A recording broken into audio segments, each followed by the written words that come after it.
Hey friend, I've got something fun coming up on the podcast. I am recording a very special Q&A episode and I want your questions to be a part of it. You can ask me anything. Gut health, bloating, my own gut health journey, or even something totally random that you've always wondered about me. I'll be accepting questions until Friday, August 22nd. So do not wait. You can send me your question in 3 ways. 1, send me an email, carlyclose@beyondbloated.com. 2, DM me on Instagram @beyond.bloated. Or 3, use the send me a text link in the show notes. It is completely anonymous. I won't see your name or phone number. And no matter how you send your question in, your identity will stay totally secret when I answer it on the show. So, what do you want to know? Hit pause, send in your question now, and you might just hear it answered in my upcoming Q&A episode. Are you tired of feeling like your stomach has its own agenda? Like the bloating, gas, or constant trips to the bathroom are running your life? Welcome to the Beyond Bloated podcast, the podcast where we tackle those frustrating gut issues head on, without strict diets or giving up your favorite foods. I'm Carly, a certified gut health coach who's been there. Struggling with bloating that made me look 6 months pregnant, gut pain that kept me from enjoying meals, and fatigue so draining it felt impossible to get through the day. Now, I help women like you find freedom from those symptoms and take back control of their lives. Each week, we'll debunk gut health myths, dive into simple, actionable tips, and hear stories from women who've been exactly where you are. It's time to feel confident, energized, and bloat-free. Let's get started. Hello, everyone. Welcome back to the Beyond Bloated podcast, or welcome for the very first time. If this is not your first time here, and you have been listening to me for a while now, you probably know that I emphasize the lifestyle piece of gut health just as much as the nutrition piece. What we put into our bodies means next to nothing if we are constantly stressed out, anxious, and unhappy with our own lives. Our gut and brain are 100% connected. So your gut feels your emotions just as much as you do. I often get asked questions like, what diet should I follow? Or what supplement helps with X symptom? But these questions are missing the big picture. In today's episode, we are going to be looking at gut health from a whole different perspective. Today's fabulous guest is Angela Jamieson, a former engineer turned speaker, best-selling author, and self-proclaimed poop philosopher. Angela is on a mission to help high-achieving professionals let that shit go, literally and metaphorically, so they can reconnect with what actually matters.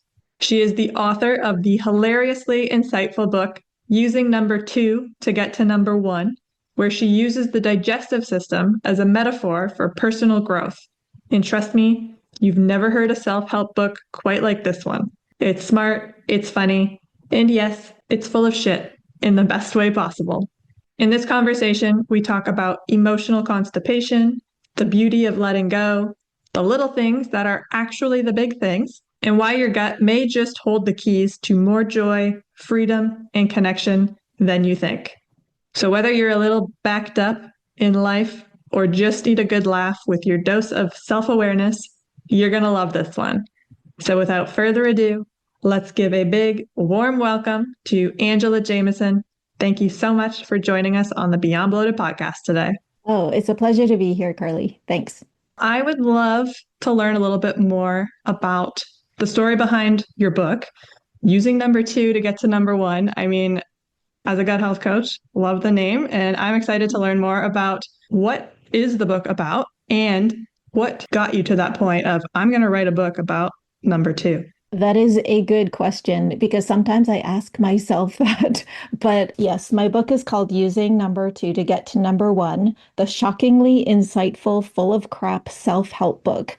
So it is a self-help book filled with a lot of different self-help concepts, but all mapped to the digestive system. And I don't really know well, I kind of do. So it's in the first chapter of the book is like, why this book? And the story, I think, is, of course, everything comes from our childhood. And I grew up on an acreage where we had a septic pump and it kept getting clogged. So my dad he thought the problem was that we were all using too much toilet paper. So he rationed the toilet paper from everyone, even my mother. So he would hide the toilet paper package and put the only roll into his pocket while he landscaped our 10 acres. So the rule was we had to find him, tell him what we had to do, and we would get 1 square for number one and 2 squares for number two. And then we would have to run back into the house to use them. So sometimes, as a kid, you just don't think about it. You're playing, and then all of a sudden you got to go. You don't have time to find your dad. So there's a lot of maybe semi-traumatic time sitting on the toilet, yelling for someone to help you and get you find dad, get me the squares that you need. So I think that whole awareness about, okay, I have to think about what I've got to do. I got to find dad. It's just been burned into my brain that it hasn't let me go all these years. And so through my life, I just found like so many life, concept could be mapped to the digestive system. And so, yeah, I just decided to write a book about it because why not? Yeah, why not? That's hilarious. I can't imagine being like rationed with toilet paper. I know I share a home with my partner, and if one of us like doesn't change the toilet paper roll and the other person's in there, it's like fury. It's like, how Of could you do course. this to me? I know it's a simple thing. Just go get the next roll. I feel for you. So that's crazy. Like growing up that way, and that probably was more normal for you at a certain point, right? It's like this is what we do. Yeah, and this is, the magic of childhood is you accept whatever your parents throw at you as because you don't know anything else. And, so I don't think many other people have heard their parents argue about toilet paper. And I remember my mother just finally losing it. And she said, "You don't understand women's anatomy. 2 squares isn't enough." That's what I was thinking. When you said 2 squares, I was like, what if you need more than 2 squares? I know. That's You are crazy. SOL. That's hilarious. Okay, well, thank you for sharing that story. That is funny and traumatic at the same time. Yes. You were once an engineer. So, how did you make that shift from engineer life to self-help book Yeah. writer? It's kind of an odd shift, isn't it? Well, I grew up in Saskatoon, and when I became an engineer, I had to leave because there just were no jobs here. And so I was fortunate to enjoy an international career with my petroleum engineering that I did. And as I was popping children out along my postings with my third one, I thought, it's time to come home. The oil and gas in Canada is in Calgary, and I didn't want to live there. It's too big. So we decided to move home, and I knew that this was going to be the next chapter, and I would have to reinvent myself into something. So it did take a while, but I mean, I had little kids. I was taking care of a baby and a toddler and a, 8-year-old. So that was busy, but after a year and a half of doing that, I was kind of like, I know my brain can do more than fold underwear. Talking to my husband, I took a part-time job as a consultant, but was living the corporate rat race. And at the same time of, raising babies and toddlers and working, my dad was getting sick with cancer. I was also promoted to chief operating officer, which was, just played all of the strings on the harp of your corporate achievement. You have a C-suite job that was amazing. So, in between sort of giving all my time to that and fitting in my children and fitting in, taking care of my dad when I could, you just run close to burnout and you don't even know it. And when my dad suddenly passed away, it was really the gong in my life to say, what are you doing? Because, my dad had such a full life. He was an immigrant from China, and he lived an amazing life. He, got his PhD. He was a professor, lived a very good life, and suddenly he was gone. And that really hit me is that like I was just talking to him a few hours ago and now he's gone. So what am I doing with my life? And so I instantly quit the COO position, which, you would think that's a dream, but I knew suddenly it wasn't. And I just dove into personal development. Like, what am I here for if it's all going to be over in a split second? And through that discovery, I created a way of thinking called inner engineering. And I just thought, it gave me so much freedom and it made me feel limitless and that I could do anything that I wanted to help others do that too. Other people that were stuck in the rat race, that they could slow down and feel great about life too. And that sort of evolved into my current coaching, I guess. I don't like to call myself a coach, but I call myself a relaxed productivity advocate. So I have, a digital course, a global membership, not a lot of people in it, but we're from all over the world. We just talk about, what is the logic behind slowing down? Because ironically, it actually helps you become more productive. And so that's how I sort of evolved into, the self-help, helping people that way. And then this book has been burning a hole in my head for decades. And so I just decided, I'm going to finally get down to writing it. And voila, did it this year. Good for you. And that is an important message. Like you had made it really, right? Like in corporate world, you Yeah. had the top job, you were successful, yay you. But you didn't feel that way, like something inside you said, this isn't what I want. This isn't my life forever. I need to do something more. I need to do something different. And so many people get stuck. They get stuck in, well, I went to school for this. I'm successful. I have this top job. This is life. Even if I hate it, I stay here. This is what I do. So I am proud of you for taking that leap and doing something totally different to make yourself happy. And I know that's part of your book. You talk about the parallels between digestion and living a joyful life. So, do you want to talk a little bit more about the parallels between digestion and joyful living and other things that you mentioned in your book? Hey everyone, Carly here. If you are tired of feeling bloated and uncomfortable, which I know you are, I have something that can really help. My free ultimate guide to bloat busting. I've been there myself, and I know how frustrating it is to try super restrictive diets and expensive supplements without getting results. If those methods were going to work, they would have worked by now. That's why I created this guide to offer you a different approach. In the Ultimate Guide to Bloat Busting, you'll learn techniques to listen to your body and eat with intention, avoiding overeating and choosing foods that truly benefit you, tips for proper hydration to support digestion and reduce bloating, a guide to delicious foods that promote a healthy gut and how to easily incorporate them into your meals, and effective methods to manage stress, which plays a huge role in gut health. These simple, practical strategies can make a big difference in your daily life, helping you feel lighter, more energized, and comfortable in your own skin. Ready to ditch the bloat without strict diets or costly supplements? Download your free copy today at beyondbloated.com/ultimate-guide and start your journey to a bloat-free life. Now, let's get back to it.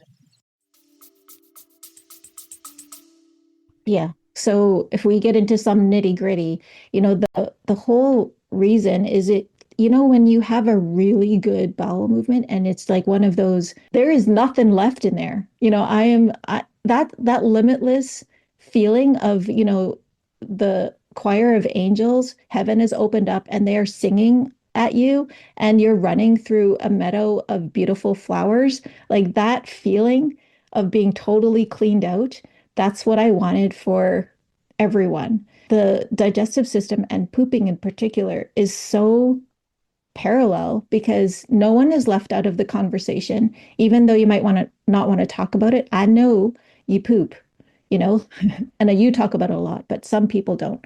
The thing is, you go every day. So another nice parallel is like, yeah, you're going to screw up sometimes, but there's always another time to try. Just don't take yourself so seriously. You never really know going to be part of your reaction to something. And so you're always trying to find the clues. So, for instance, if your bowel movement is not good, you're going to say, what did I just eat? And you're going to try to find, what contributed to that outcome. And the same thing with our life is like when things are not turning out right, is like examine yourself. What are you putting into your system in terms of your thoughts? What are you thinking about? Because that is ultimately turning out to be your result. And if you don't like it, there's some changes you have to make. So just like a few of the things, but there's so many. I agree. There are so many. And I have never really thought about it that way before I spoke to you and I learned about your book. And I was like, you know what? There is a lot of parallels we can make in life with the digestive system. And I loved your analogy of like having that perfect poop because that is what we strive for. And your bowel movements tell you a really good story of what's going on inside of you. If you have very loose stool, if you aren't going every day, if you're having little pebbly poops, Yep. those are all signs that something is not working right on the inside. And you're saying, it's kind of similar to life. If you're not happy, if things aren't going right, you need to look internally. Like, what am I doing that is causing this? How can I make a change? Because you do always have that option. Like, it's your life. You can decide to change things if you Yeah. choose. And what I love about what we're learning about the digestive system is that our brain and our gut are linked. So when I was a kid, my mom always said I was constipated. This is another contributing factor. Thanks, mom.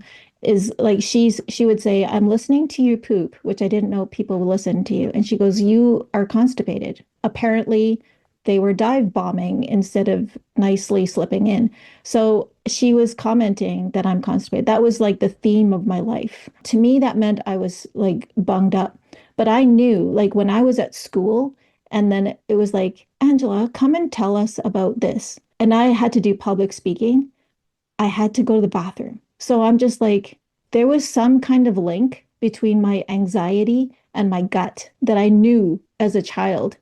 And now that we're talking about the vagus nerve now being sort of the connector between our two brains, the brain and the gut.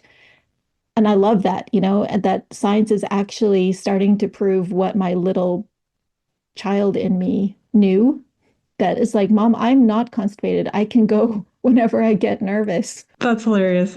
Yes, absolutely. The connection between the mind and the gut is very real. And we do notice it, right? Like, you don't need science to tell you what you feel. So the fact that even when you were a kid, you were like, hey, I get nervous and then I have to go to the bathroom, that's a connection.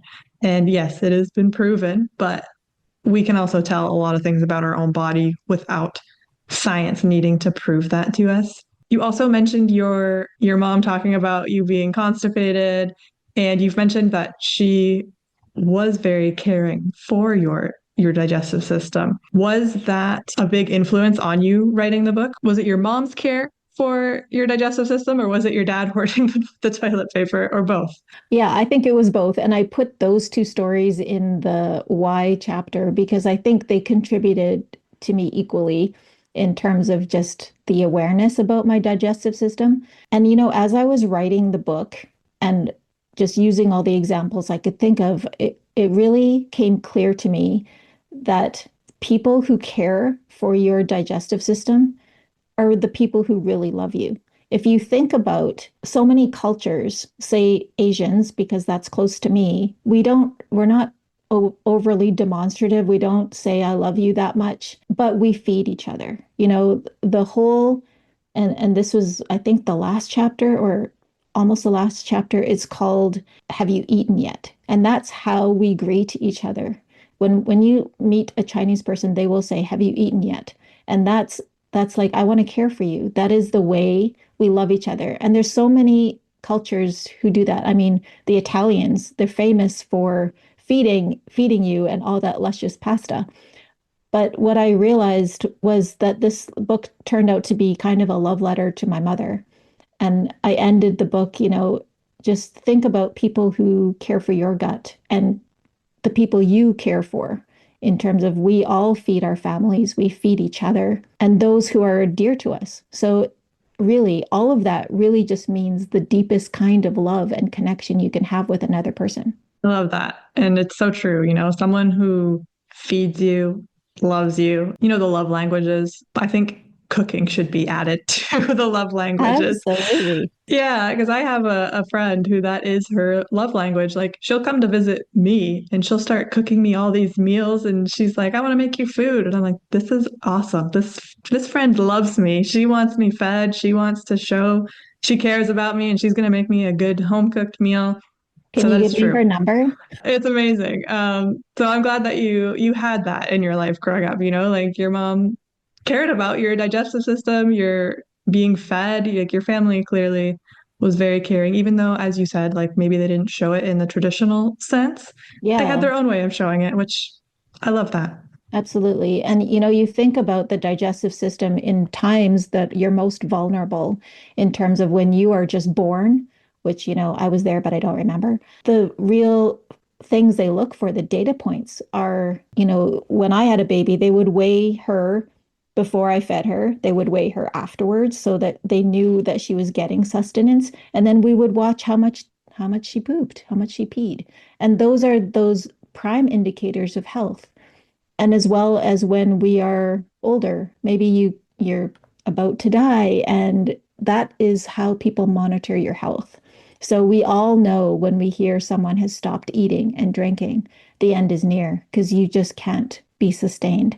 So all of those kind of factors go into how important our gut is to our life. Absolutely. You're preaching to the choir here. I Yeah, think gut health is so important for so many things. you should be And the queen of the world with what you talk about, right? I'll support that. I mean, I think so. Yeah. Okay, so then what would be some signs that someone is swallowing too much or emotionally, mentally, socially?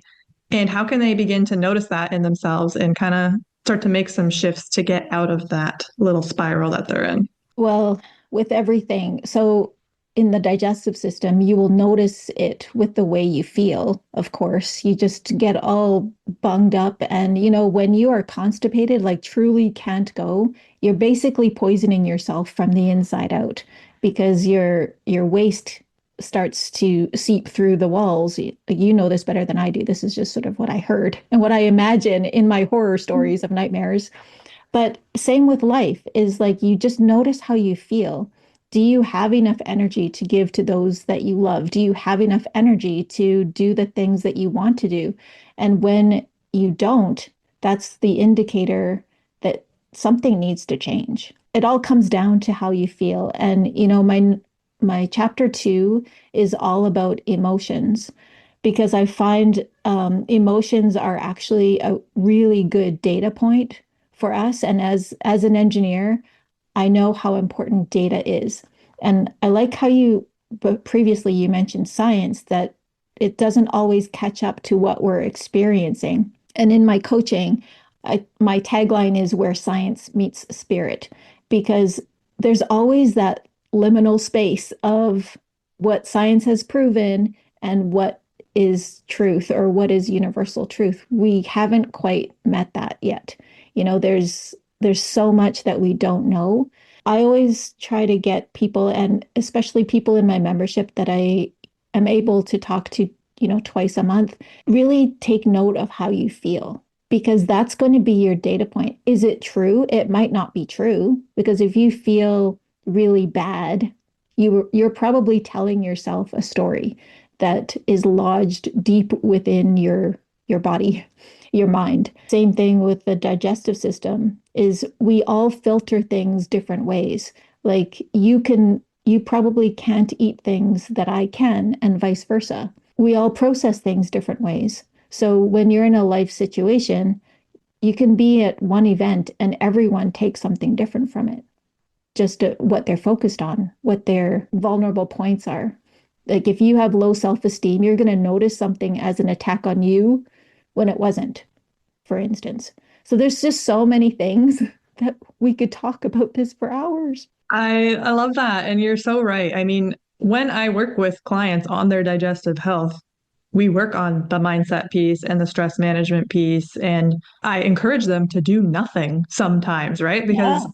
as women, especially, we do a lot. We work, we're caretakers, we try to have a social life, we try to take care of ourselves. It's like we got so much going on.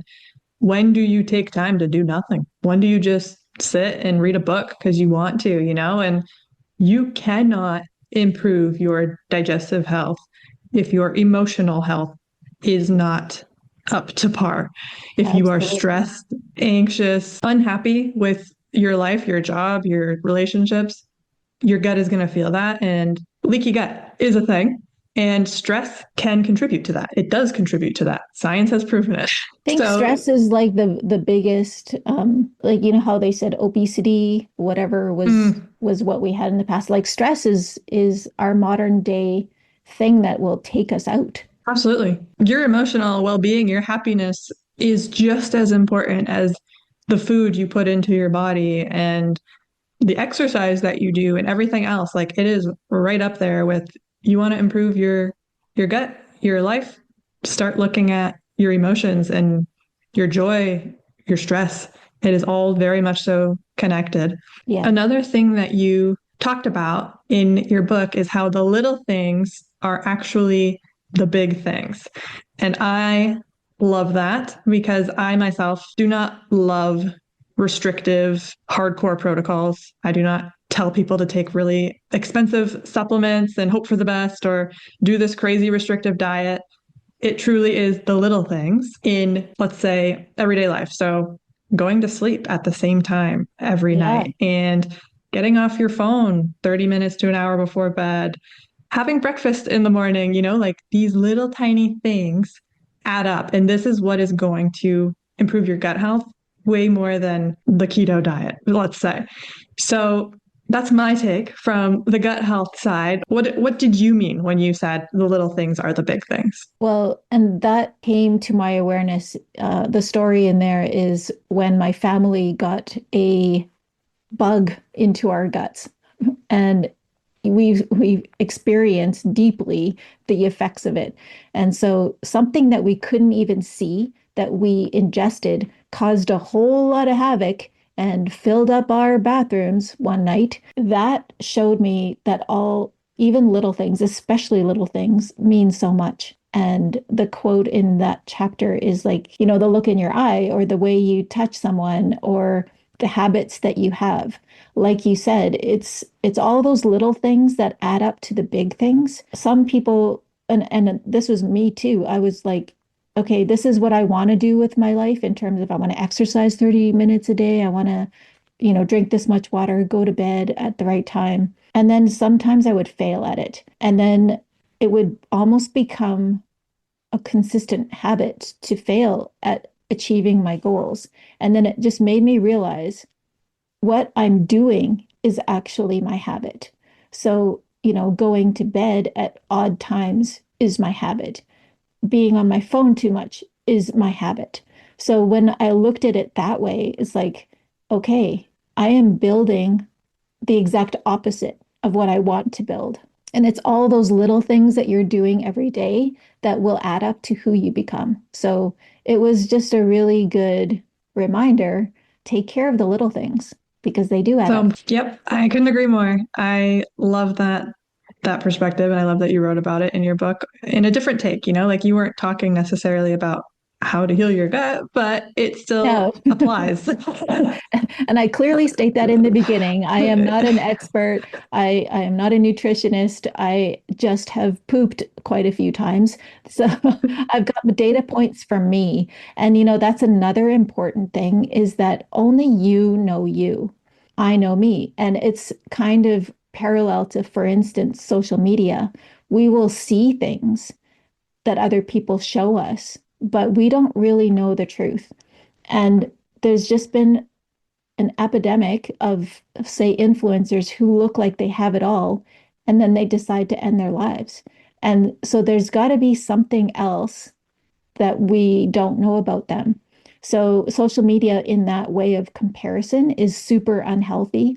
because we know ourselves, but we're comparing everyone's outsides to our insides, and that's not a fair comparison at all. Absolutely not. And social media is toxic in many ways. It's also It's also really beneficial. helpful. Yeah. Yeah, I know it's give and take to everything. So you definitely need to know your boundaries and don't believe everything you see online, especially the magical bloat curing pills that get thrown up on Instagram ads. Those aren't real, along with a lot of other things out there. Well, this has Yeah. been awesome. And I would love for you to share more about the membership that you mentioned earlier.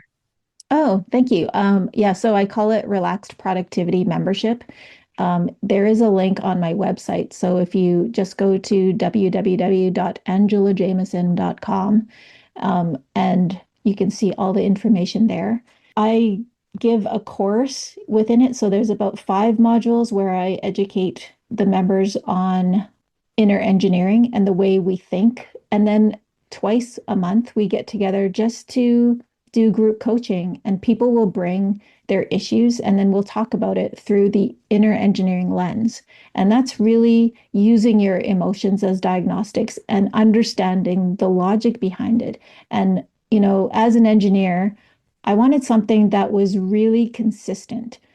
I grew up in the church, and so I really do think there's lots of good things about religion, but it was inconsistent to me.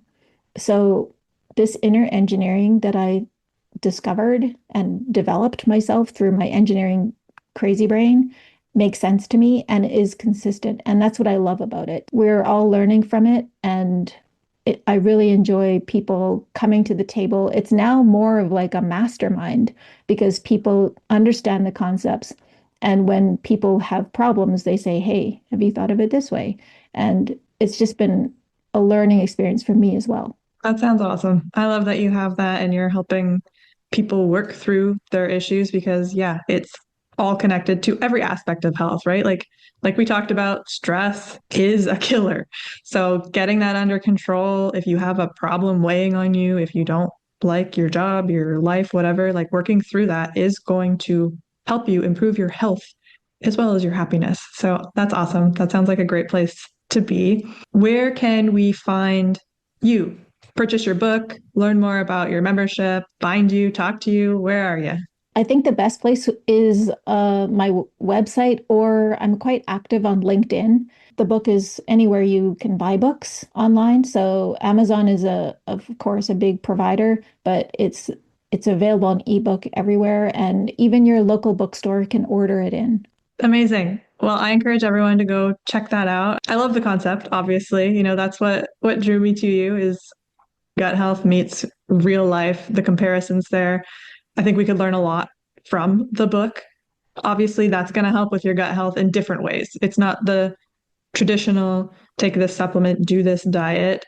And I actually think we need more of that. I think we need more of the deep work, the working on myself, the joyful piece, the stress management piece, as we've really nailed into everyone's Yeah. head through this episode. So I love that you wrote that book. Thank you for sharing it with us today and sharing your stories about your childhood. I'm sure they were a little traumatic at the time, but they're also humorous, which is a good way to look at things, in my opinion. But we're all different, right? So Yeah. And, thank you for the work that you do. And I know that with the gut, everything is individual. And that's the same thing with being your number one. It's all what you decide is number one. What do you want out of your life? And that's what I also want to give to people is I'm going to give you the tools to figure out what do you want and relax into that and be okay with it and celebrate it because we are all here at this time and place, and by having more dishes on the table that are different colors, different tastes, different styles, we all benefit from that diversity. amazing. Well, thank you again for sharing with us today. And everyone, go check out the book. Go say hi to Angela. She's an incredible person, and I appreciate your time today. Thanks for having me, Carly. Did you learn something new and useful today? If the answer is a big, resounding hell yeah, do me a favor. Subscribe to this podcast. Even better, toss a rating in there too. It helps more bloated babes discover this show and lets me keep bringing you this free, gut-loving content every single week. And hey, don't be greedy. Share this episode with your bestie who's always unbuttoning her pants after dinner. She will love you even more for it. Thanks for hanging out with me and showing your gut some love. Keep on putting what you learn into practice and you will be bloat-free in no time. Catch you in the next one. Bye.